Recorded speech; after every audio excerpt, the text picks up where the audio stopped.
I just want to say I totally agree with you, Tina. I also think that Emily has real potential to be a top performer here in the store.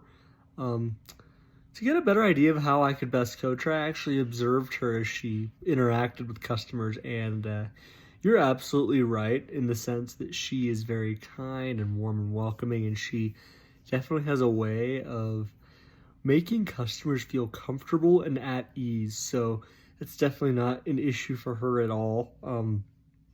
However, I did notice some areas where there could definitely be some room for improvement, and those are definitely the things that I plan to talk with her about at her next coaching appointment.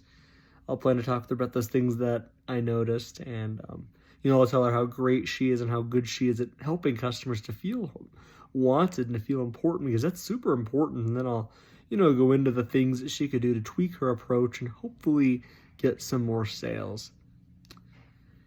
See, if she doesn't handle the conversation well, I think a lot of it is really how I deliver it.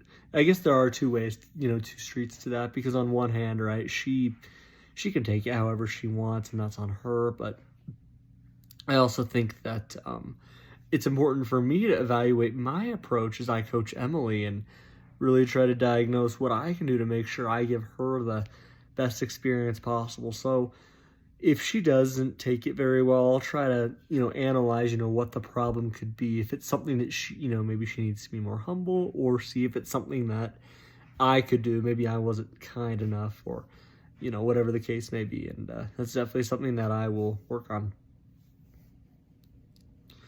There are a few possible outcomes that I see coming from this discussion with Emily. Of course, the key outcome here is, because I guess I'll just tell you what I've noticed. Something that I've noticed is I feel like Emily is a little too nice to customers. And, if somebody says they're not interested, I think that it's important to respect that customer's wishes, right? But at the same time, I feel like Emily isn't always telling the full story of the product, if that makes sense. And I almost feel like she's giving in too easily. So the ideal approach here, or the ideal outcome here, is for Emily to learn that it's okay to be a little bit more persistent than she's currently being.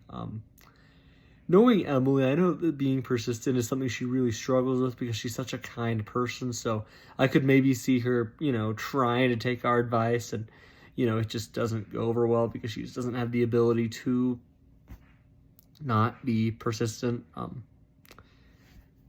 I also think that it's like you said, she may very well just not take this over very well. But like I said, the ideal outcome is for Emily to learn that it's okay to be a little bit persistent, and that you can do that without being pushy or overkill.